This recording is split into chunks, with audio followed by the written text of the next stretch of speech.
समर्थसङ्गानां रसानां छन्दसामपि मङ्गलानां च कर्तारो वन्दे वाणी विनायको। नारायणं नमस्कृत्य नरं चैव नरोत्तमं देवीं सरस्वतीं व्यासं ततो जयमुदीरयेत्। गुरुर्ब्रह्मा गुरुर्विष्णु गुरुर्देवो महेश्वर गुरुर्साक्षात् परब्रह्म तस्मै श्री गुरुवे नमः। बोलिए सियावर रामचंद्र भगवान की जय, राधावर कृष्ण कन्हैया लाल भगवान की जय, उमा महेश्वर भगवान की जय, गायत्री ब्रह्मदेव भगवान की जय, सद्गुरुदेव भगवान की जय, माता पिता गुरुदेव की जय, समस्त संतगण भगवान की जय, समस्त भक्तगण भगवान की जय। ओम नमः पार्वती पतये, हर हर महादेव। तो मित्रों और आप सभी श्रीमद् भागवत कथा के श्रेष्ठ रसिक जनों, श्रोतागणों, अब तक हमने श्रीमद् भागवत कथा की कथा को नियमित रूप से क्रमबद्ध रूप से श्रवण किया है, कीर्तन किया है, मनन किया है, भजन किया है।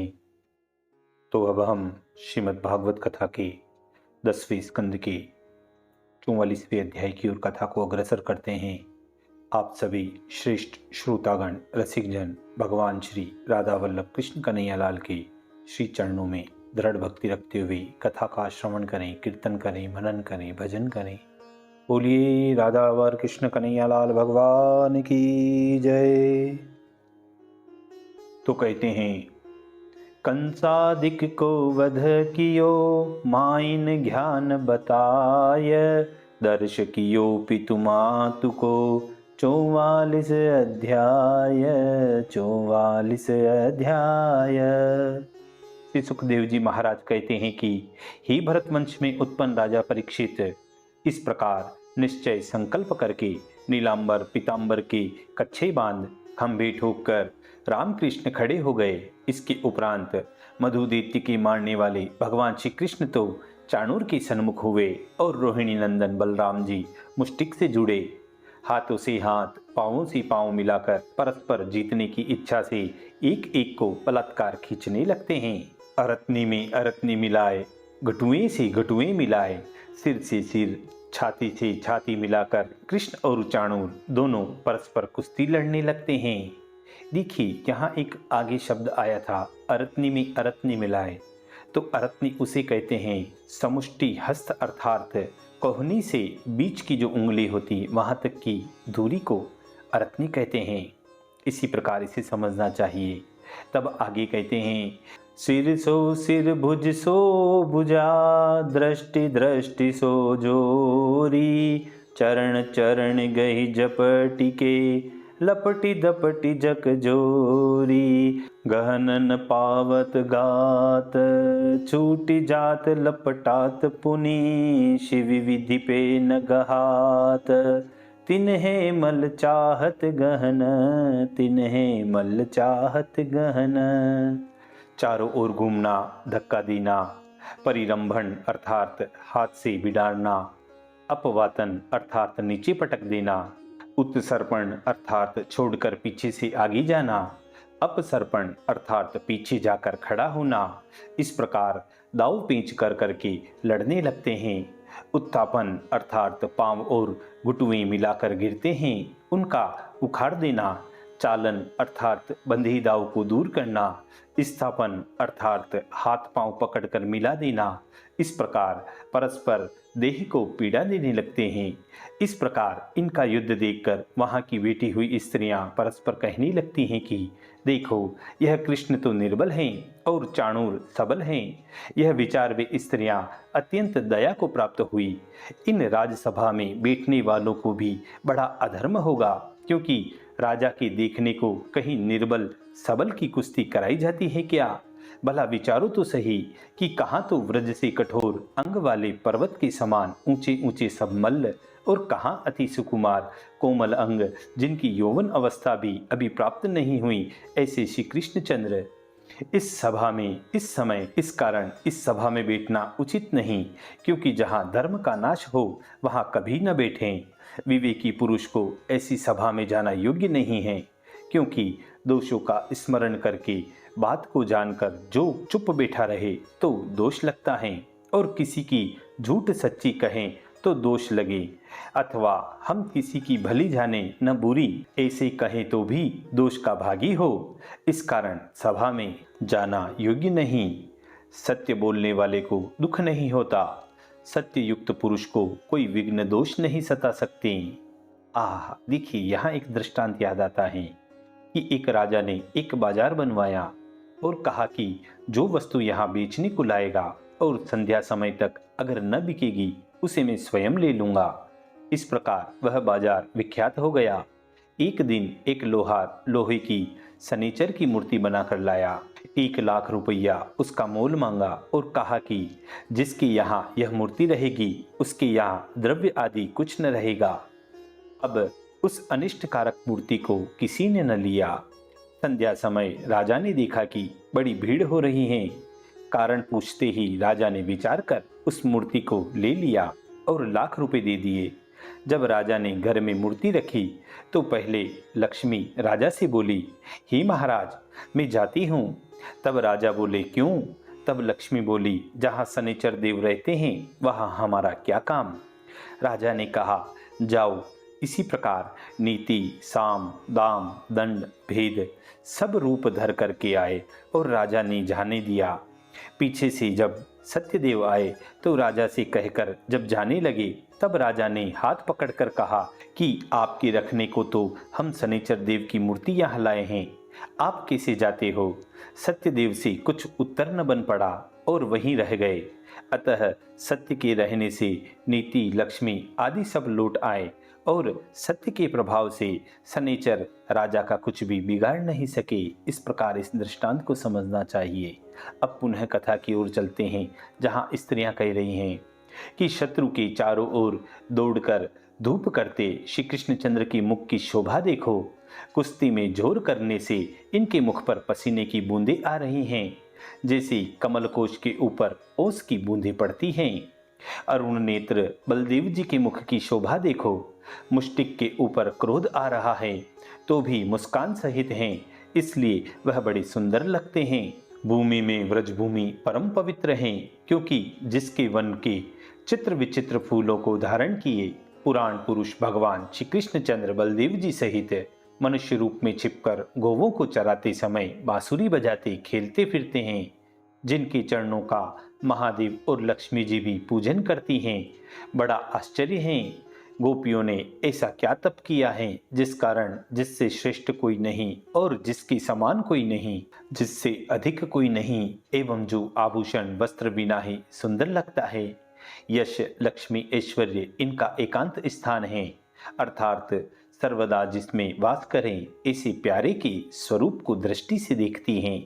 हे सखियों, ब्रजबालाएं धन्य हैं जो गोपी गाय दुहाने के समय, धान छरते समय, दूध बिलोते समय, बालकों को झुलाते समय और चुपाते समय, घरों का कामकाज करते समय भगवान श्री कृष्णचंद्र में आसक्त होकर उनके गुण गाती हैं। उस समय उनका मन भगवान श्री कृष्णचंद्र में ही लगता है और प्रेमानंद से उनके नेत्रों में आंसू आ जाते हैं। प्रातःकाल जब व्रज से गौ चराने को वह जाते हैं और संध्या समय जब गायों को लेकर बांसुरी बजाते हुए आते हैं, उस समय वे महाभाग्यवती गोपियां बांसुरी का शब्द सुनकर शीघ्र अपने घर से निकलकर मार्ग में आए सुंदर मुस्कान दयापूर्वक चितवन युक्त श्री कृष्णचंद्र की मुख का दर्शन करती हैं। हे भरतवंश में उत्पन्न परीक्षित, इधर तो स्त्रियां परस्पर इस प्रकार बातें कर रही थी और उधर योग के ईश्वर, सबका दुख हरने वाले भगवान श्री कृष्णचंद्र शत्रुओं के मारने का विचार करने लगे। भय सहित स्त्रियों की बातें सुनकर पुत्रों में स्नेह के शोक से व्याकुल और पुत्रों के बलों को नहीं जानने वाले माता पिता वसुदेव और देवकी अत्यंत दुखित हुए। अनेक प्रकार कुश्ती के दाव पेचों से जैसे श्री कृष्ण और चाणूर लड़ते थे, उसी प्रकार महात्मा बलदेव जी और मुष्टिक लड़ते लगे। ब्रजपात्र के समान कठोर भगवान के अंग के प्रहार से चाणूर का अंग चूरकुट हो गया, जिससे वह बहुत दुखित हुआ। इसके उपरांत सीकरे के वेग के समान चाणूर ने दोनों हाथ की मुष्टिक बांधकर क्रोध में भर ऊपर को उछल भगवान वासुदेव की छाती में एक घूंसा मारा। कर की कोप मुष्टि एक मारी, फूल समान श्याम उर पारी। पयो बेग अति हर्षि नियारो, कहन लाग्यो मुरी अहिर पछारो। देखो हसत गोपाल हिठाडो, परियो सोच प्राणन अति गाडो।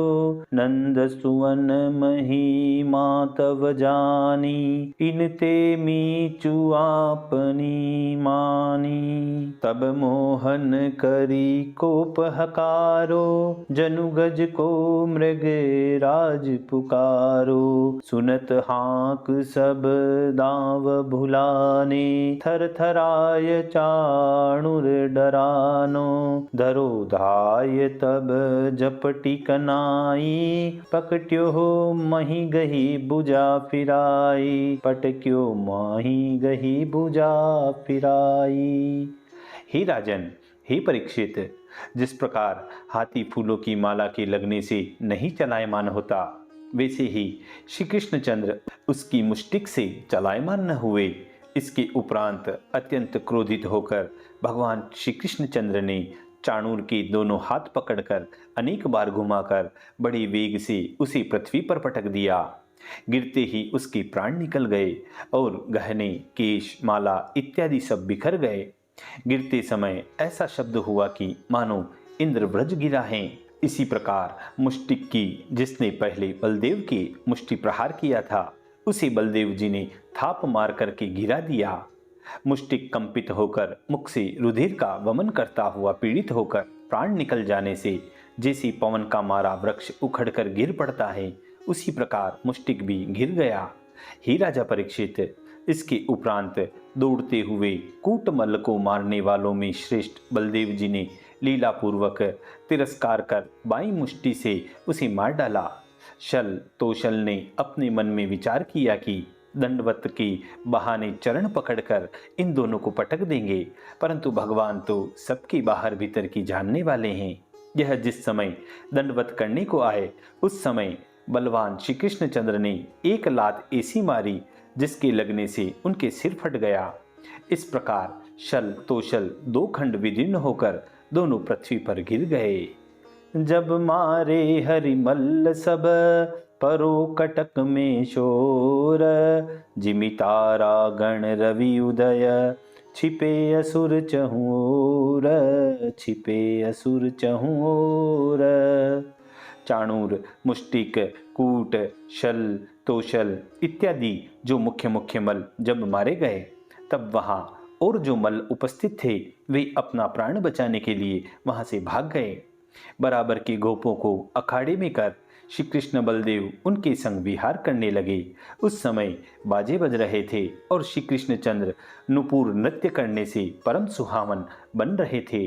भगवान श्री कृष्णचंद्र और बलदेव जी के चरित्र देखकर कंस के बिना सब मथुरावासी प्रसन्न हो गए। मुख्य मुख्य ब्राह्मण तथा सज्जन पुरुष साधु साधु ऐसे कहकर उन भगवान की स्तुति करने लगे। सखन सहित दो वीर, रंग भूमि राजत खड़े। हरण भक्त भय पीर, व्रजवासी प्रभु नंद के, व्रजवासी प्रभु नंद के। जब बड़े बड़े मल्ल मर गए और कितने ही वहां से भाग गए, तब भोजवंशियों के राजा कंस ने नगाड़े बंद करा दिए और क्रोधित होकर कहने लगा कि कुटिल कर्मा वसुदेव के पुत्रों को पुर से बाहर निकाल दो और इनका धन छीन लो, और कुटिल बुद्धि वसुदेव को बांध लो। खोटी बुद्धि वाले वसुदेव को जल्दी मारो और इसके उपरांत शत्रु के मिलने वाले पिता उग्रसेन को भी अनुचरों सहित बांध लो। तभी कहते हैं, बहुरी उग्रसेन को मारो, पिता दोष कचुरि दयन धारो। ऐसे पुनि पुनि वचन उचारे, कंपित रसिन खड़ग कर धारे। क्षण बैठत क्षण उठत अधीरा, मारे असुर सकल दोंबीरा। अति बलवंत नंद के बारे, तब सकोप नृपोर निहारे। तब सकोप नृप और निहारे, तब सकोप नृप और निहारे। इस प्रकार जब राजा कंस बकने लगता है तब अत्यंत क्रोधित होकर अवयव भगवान श्री कृष्णचंद्र धीरे से उछल ऊंचे मचान पर चढ़ गए। गए मचान चकित चढ़ी दो, बाज झपट देखत बस को। हे गयो चकित नृपति भय बान्यो, आयो काल निकट यह जान्यो, आयो काल निकट यह जान्यो। तब धैर्यवान अत्यंत अभिमानी राजा कंस ने अपने मृत्यु स्वरूप को आता हुआ देखकर आसन से उठकर ढाल तलवार ग्रहण की। तलवार हाथ में लेकर आकाश में जैसे सिर का पक्षी फिरता है उसी प्रकार दाईं बाईं ओर जल्दी जल्दी वह फिरने लगता है और कंस को असहाय और उग्र तेज वाले भगवान श्री कृष्णचंद्र ने ताक्षर्य का पुत्र गरुड़ जैसे सर्प को पकड़ लेता है उसी प्रकार उस कंस को पकड़ लिया। फिर उसकी फेंट तथा केश पकड़कर ऊंचे मचान पर से रंगभूमि में पटक दिया और इसके ऊपर सब जगत के आशय और स्वतंत्र कमलनाभ भगवान स्वयं कूद पड़े। केश पकड़ने का कारण यह है कि कंस ने देवकी के केश पकड़े थे, इसलिए उसका बदला भगवान ने लिया। इसके उपरांत सिंह जैसे हाथी को खींचता है उसी प्रकार सब जगत के देखते मृतक हुए कंस को पृथ्वी में वह भगवान घसीटने लगते हैं। हे नरेंद्र, हे परीक्षित, उस समय आकाश में नगाड़े बजने लगे और उनका शब्द हुआ। कंस प्रतिदिन चलायमान चित्त से जल पीते, बात कहते, चलते, सोते और श्वास लेते चक्र आयुध वाले भगवान का ही शत्रु भाव से ध्यान करता था, इसलिए श्री कृष्णचंद्र के स्वरूप को वह प्राप्त हो गया। जब पृथ्वी पर आकर परियोतनो भूप, उर ऊपर दर्शन दियो श्याम चतुर्भुज रूप, श्याम चतुर्भुज रूप। इसके उपरांत उस कंस की कंक, न्योग्रोध आदि से लेकर छोटे 8 भाई अत्यंत क्रोधित होकर कंस का बदला लेने के लिए दौड़कर आए। उसी समय रोहिणी के सूत बलराम जी ने क्रोधित हुए हाथों में शस्त्र लेकर आए हुए कंस के भाइयों को सिंह जैसे पशुओं को मारता है उसी प्रकार परिधि उठाकर उन सभी को मार डाला। उस समय आकाश में नगाड़े बजने लगे और भगवान की विभूति जो ब्रह्मा, महादेव आदि देवता हैं वे प्रसन्न होकर भगवान श्री कृष्णचंद्र के ऊपर फूलों की वर्षा करने लगे। स्त्रियां नृत्य करने लगी। हे महाराज परीक्षित, इसके उपरांत पति के मरण से अत्यंत दुखित होकर नेत्रों में आंसू भर कंस की स्त्रियां सिर पीटती हुई जहां उसकी लोथ पड़ी थी वहां आई। वीरशैया में पड़े पति का आलिंगन करके शोकातुर स्त्रियां बारंबार नेत्रों से आंसू बहा बहा कर पुकार पुकार कर विलाप करने लगी। हा नाथ, हे प्राण प्रति, हे धर्म के जानने वाले, हे करुणानाथ, हाँ दीन वत्सल, आप मरकर गर्भार सहित और बालकों सहित हमको क्यों मार गए।